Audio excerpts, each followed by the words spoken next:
आनंद जी, आप बड़ा मुस्कुरा रहे थे इस बात पर कि चुनाव प्रचार में कांग्रेस के कई दिग्गज नहीं पहुंचे। इसका भी जवाब दीजिएगा और एक जवाब इसका भी दे दीजिए। वो तो राजेंद्र भारती का जिक्र कर रहे थे कि भाई वो चुनाव प्रचार के लिए घर से नहीं निकले। मैं उसमें एक और नाम ऐड कर लेता हूं, अवधेश नायक का। भाई नाराज तो वो भी चल रहे थे, नायक साहब भी नाराज हो गए थे टिकट कटने की वजह से। देखिए क्या है, उसका भी तो कहीं कोई खामियाजा कांग्रेस को भुगतना हो।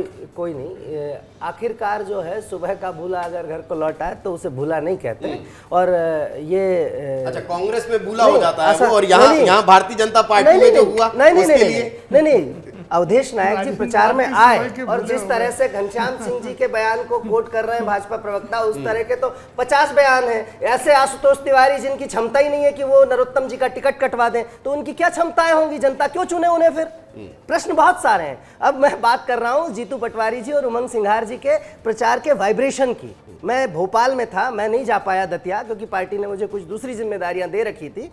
तो दतिया से फोन आते थे कि आज ये सभा हुई, ये हुआ। तो उसमें उमंग सिंघार जी और जीतू पटवारी जी दोनों की सभाओं की जो अच्छे पक्ष थे, जो सकारात्मक पक्ष थे, उन सब से मुझे बताया जाता, कार्यकर्ता खुद बताते। और उसके बाद जो वहां बदलाव हुआ, उस बदलाव को आपको मैं आज कहूंगा, आप नहीं मानेंगे। 3 तारीख को देख लीजिएगा, जब रिजल्ट आएगा तो हमारे पक्ष में होगा। और जहां जहां हमारे नेताओं ने सभाएं की, जहां जहां गए, उन सब जगह सकारात्मक रिजल्ट आएगा। अगर नहीं आया तो ईवीएम और तंत्र पर सवाल तो नहीं होंगे? नहीं, ये कोई बात ही नहीं है। मैं तो दावे के साथ कह रहा हूं 100% होगा। मैं इसलिए पूछ रहा हूं कि ऐसा अक्सर होता है। और भाजपा पूरे तंत्र से चुनाव लड़ती है, सरकारी तंत्र को भी झोंक देती है, लेकिन उसके बावजूद हारेंगे। अजय जी ने अगर सवाल खड़ा कर दिया कि भाई कमलनाथ और ये लोग नहीं गए चुनाव प्रचार के लिए और वहां सब पहुंचे हैं, तो फिर वो तंत्र कैसे? अजय यादव खुद नहीं गए तो फिर वो कैसे?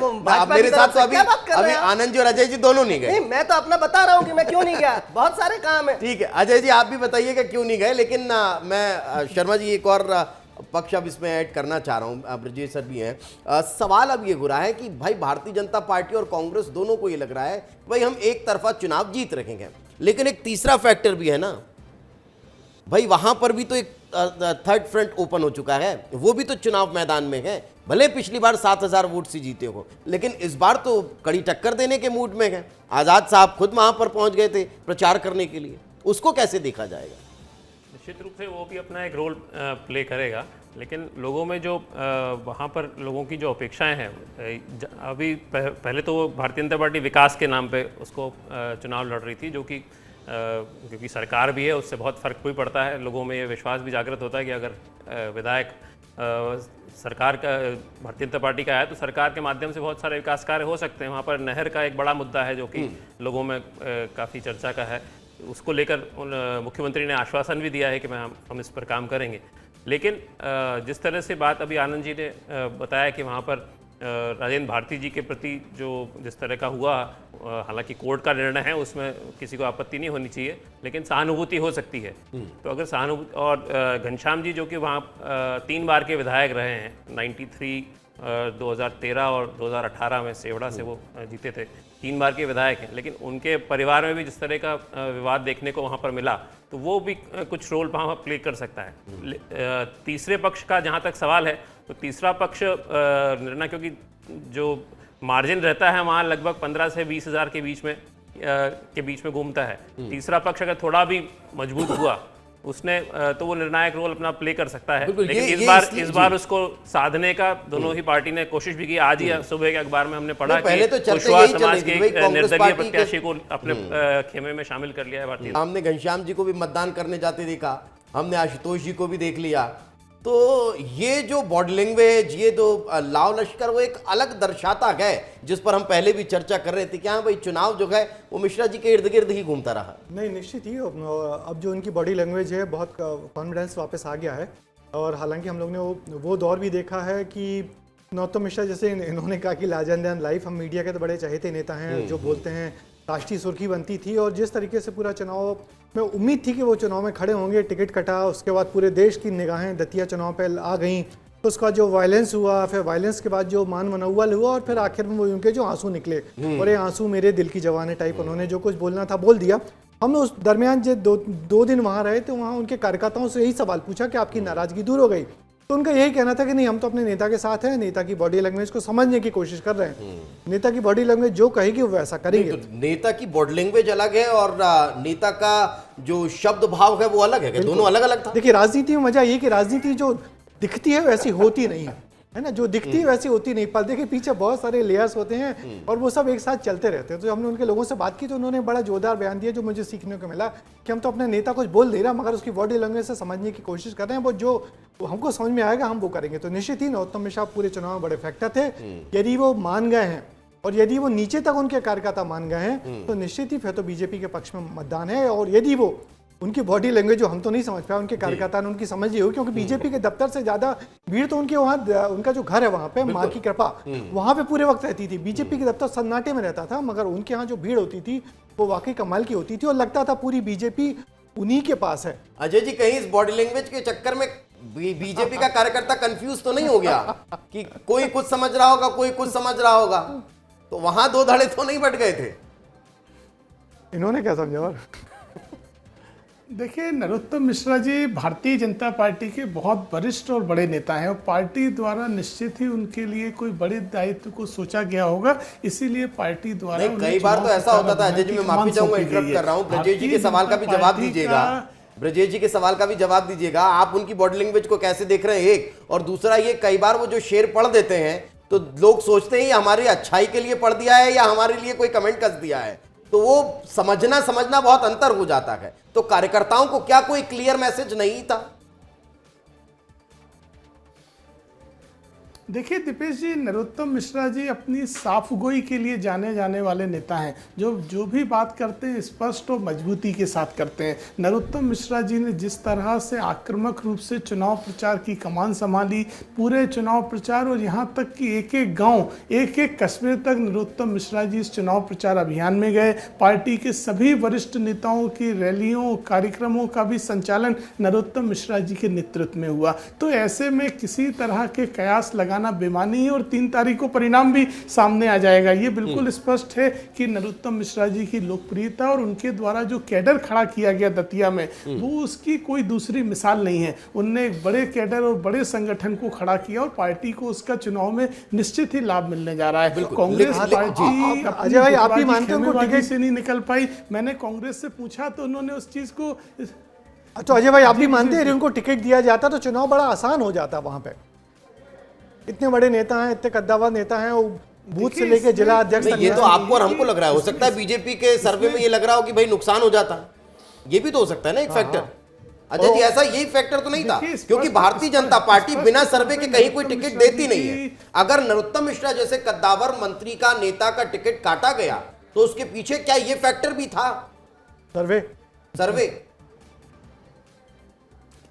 देखिए स्पष्ट तौर पर नरोत्तम मिश्रा जी की लोकप्रियता और उनका जो कैडर है, हजारों कार्यकर्ता उनके समर्थन में खड़े दिखाई देते हैं, तो निश्चित ही उनकी मजबूती दिखाता है। लेकिन पार्टी द्वारा उनके लिए हो सकता है इससे भी बड़े दायित्व का निर्धारण किया गया हो, जो कि इस चुनाव के बाद पार्टी उन्हें सौंपेगी, क्योंकि यही तो भारतीय जनता पार्टी की रीति नीति है। और हमारे यहाँ एक छोटे कार्यकर्ता महेश केवट को नगर पंचायत का टिकट नहीं दिया था और पार्टी ने उन्हें राज्यसभा में पहुंचा दिया। तो भारतीय जनता पार्टी संगठन सभी का ध्यान रखती है और निश्चित ही वो बड़े नेता हैं, पार्टी उनके लिए कोई बड़े दायित्व का सोच रही है। अजय जी, जैसा भी दीपेश ने कहा कि नरोत्तम मिश्रा अपनी शेर व शायरी के लिए जाने जाते हैं, तो दीपेश आपको याद होगा पिछली बार उन्होंने कहा था कि मेरी ठीक नहीं है, मेरी तेरी जीत से ज्यादा चर्चे मेरे हार के हैं। और फिर उन्होंने जाते जाते कहा था कि समंदर के किनारे घर मत बसा लेना, मैं वापस लौट के आऊंगा।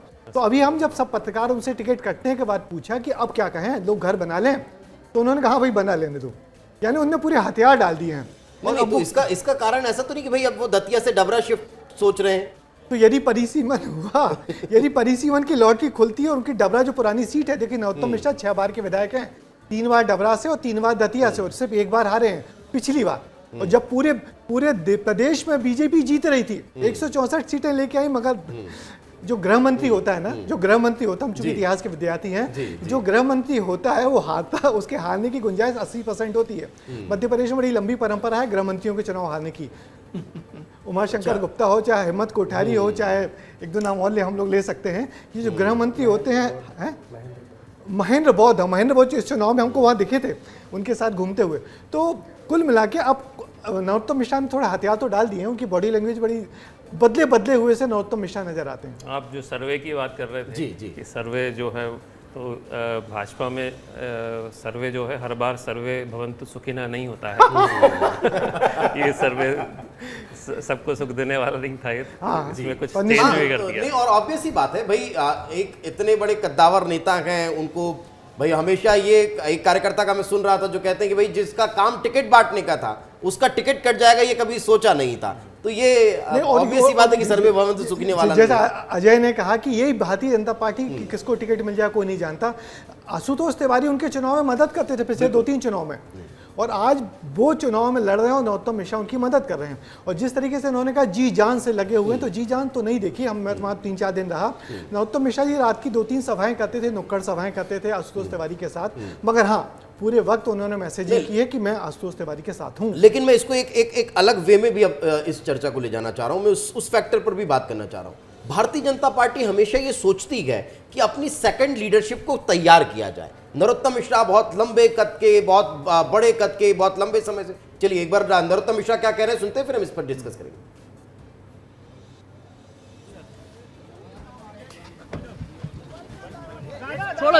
छोड़ो अभिषेक भाई अपनी गाड़ी कहाँ? अभिषेक भाई 100 मीटर के आगे आगे लगता है चर्चा नहीं हो पा रही। तो मैं ये कहना चाह रहा हूं कि भाई भारतीय जनता पार्टी क्या अपनी सेकंड लीडरशिप को तैयार करती हुई दिखाई दे रही है? मैं इस चीज को इस तरीके से देखता हूं कि जिस तरीके से नरोत्तम मिश्रा का टिकट कटा, तो मैं कहता हूं ये नरोत्तम मिश्रा फोबिया है जो आने वाले चुनाव में हम लोग को देखने मिलेगा। नरोत्तम मिश्रा फोबिया मतलब कि जो लीडर बड़ा सीनियर हो जाता है, पार्टी उसको हटा के किसी नए अनजान से कार्यकर्ता को आगे ला देती है। तो अब बीजेपी में चूंकि 20-25 साल से पार्टी यहाँ सत्ता में है, जब हम अगले चुनाव में जाएंगे तो बीजेपी के कई बड़े कद्दावर लोग हैं जो लंबे समय से चुनाव जीत रहे हैं, 4-4, 5-5, 6-6, 8-8 और 9-9। तो अब उनके सामने नरोत्तम मिश्रा फोबिया हावी हो गया है कि आने वाले चुनाव में उनकी टिकट कटेगी। अजय जी से पूछिए क्या कहेंगे इसमें। बिल्कुल अजय जी, क्या ये जिस बात की हम चर्चा कर रहे हैं, क्योंकि कई बयान भी अब इस तरह के आने लगेंगे, नरोत्तम मिश्रा का टिकट कटना हो, किसी की नाराजगी हो, किसी के मुस्कुराते हुए अंदाज में कुछ कह देना हो, तो क्या अब ये लगने लगा है कि अब सबकी नजरें 2028 पर टिक गई है कि शायद अब हम तो नहीं लड़ पाएंगे, अपने अपने पुत्रों को आगे कर दिया जाए? क्या ये सेकंड लीडरशिप तैयार करने की तैयारी है बीजेपी की, या आप जैसे कार्यकर्ता और प्रवक्ता भी बहुत लंबे समय से मेहनत कर रहे हैं पार्टी के लिए, उनको भी तो मौका देना है ना पार्टी को? देखिए भारतीय जनता पार्टी और कांग्रेस में मूल अंतर है। भारतीय जनता पार्टी का संगठन सभी कार्यकर्ताओं का मूल्यांकन करता है और समय समय पे कार्यकर्ताओं को आगे लाने का काम करता है। आज हमारे पास इतने वरिष्ठ नेता थे नरोत्तम मिश्रा जी, उसके बाद पार्टी ने नए उम्मीदवार को मौका दिया। कांग्रेस पार्टी अपने विधायक की सदस्यता खत्म होने के बाद भी वही 30 साल पुराने नेता को लेके आई। किसी नए कार्यकर्ता को टिकट देने की कांग्रेस पार्टी हिम्मत नहीं कर पाई। तो ये कांग्रेस और भारतीय जनता पार्टी में मूल अंतर है। भारतीय जनता पार्टी संगठन नेताओं को गढ़ती भी है, आगे भी बढ़ाती है और समय के साथ नए लोगों को अवसर भी देती है, लेकिन पुराने नेताओं को भी सम्मान दिया जाता है और उनको भी पार्टी द्वारा पूरे सम्मान के साथ दायित्व दिए जाते हैं। तो ऐसी किसी तरह की रीति नीति पार्टी में कहीं तय नहीं हुई है कि किसी वरिष्ठ नेताओं की जगह नए नेताओं को लाना है या पीढ़ी परिवर्तन जैसी कोई बात है, लेकिन पार्टी संगठन द्वारा मूल्यांकन करके नए पुराने सभी लोगों को अवसर दिए जाते हैं। नहीं, मैं इसलिए पूछ रहा हूँ क्योंकि अगर आप प्रहलाद पटेल का जिक्र करेंगे तो उनकी कुछ अलग बयानबाजी निकलकर सामने आ रही है। कैलाश विजयवर्गीय उधर अलग अपने बयान देते हुए दिखाई दे रहे हैं। नरोत्तम मिश्रा का टिकट कट ही चुका है। उधर अगर आप दतिया में ही जिक्र कर लें तो एक ही टेबल पर नाश्ता करते हुए दिग्विजय सिंह भी नजर आ रहे हैं और गोपाल भार्गव भी दिखाई दे रहे हैं। मैं लौट रहा हूँ आपके पास, जरा नरोत्तम मिश्रा को सुन लेते हैं। 5 और है? नहीं सर आप एक मिनट रुक जाओ। एक यार क्या कर रहे हो यार? तो हमेशा बात कर रहे हैं नहीं करेंगे, मुझे लग रहा है वो जो 100 मीटर वाला दायरा है ये उसके कारण ये चर्चा चल रही है। तो अजय जी, मैं ये कह रहा था कि ये जो तमाम अलग अलग प्रतिक्रियाएं और तस्वीरें निकलकर सामने आ रही है, ये इस तरफ इशारा कर रही है कि भाई कुछ बदलाव हो सकता है, पार्टी कोई नया अध्याय। मैं रोक रहा हूँ। पार्टी जीते ये सोच था, दतिया का विकास हो ये सोच था, कमल का बटन दबाया है। और पूछो मतदान हो चुका है 9 बजे तक। क्या लग रहा है इतना रुझान आगे जब 2023 का था 79% हुआ था, उस हिसाब से क्या लग रहा है? मौसम के हिसाब से भी थोड़ा प्रभावित होता है, लेकिन आराम से अच्छा मतदान होगा। सर कांग्रेस के कैंडिडेट ये आरोप लगा रहे हैं कि बीजेपी बूथ कैप्चरिंग कर सकती है। कांग्रेस जब हारती है तो ऐसे ही आरोप लगाती है, ये हताशा और निराशा का परिचय होता है।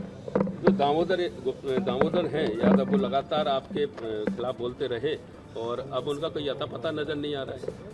ये वो ज़्यादा अच्छा बता पाएंगे, पता मुझे भी नहीं है। लेकिन लगातार जिस तरह से विकास दतिया में हुआ, क्या उसी को जनता चाह रही कि आगे बढ़ता रहे, क्या रहे, या 2.5 साल में जो बंद हो गया था? नहीं, विकास पसंद दतिया की जनता है, वो विकास को पसंद करे। चुनाव से पहले कुछ घटनाक्रम सामने आ रहे हैं। कल्लू कुशवाहा पत्नी का वीडियो वायरल हुआ और बीजेपी जिलाध्यक्ष का लेटर वायरल हो रहा है। क्या वो लेटर पूरी तरह भ्रमपूर्ण है, कांग्रेस के द्वारा प्रायोजित है और इस तरह के भ्रम कांग्रेस फैलाती रहती है। माननीय जिला अध्यक्ष जी ने स्वयं ने उसका खंडन किया है। बहुत संक्षेप में सवालों के जवाब नरोत्तम मिश्रा देकर आगे बढ़ गए। जी, जर्नलिस्ट बोलते हैं कि वन लाइनर के जवाब हमारी बहुत बातचीत का मूड में नहीं होता है, तो ऐसा वन लाइनर। नरोत्तम जी इसके लिए फेमस हैं, दिग्विजय सिंह इसके लिए फेमस हैं। हम बात करते हैं तो खूब करेंगे, मगर जब उनका मूड नहीं होगा तो आप कहेंगे सवाल तो करो, मगर फिर वन लाइनर क्या स्टाइल से काट रहे थे, आपने देखा होगा। तो ऐसे बदले बदले से क्यों दिख रहे हैं?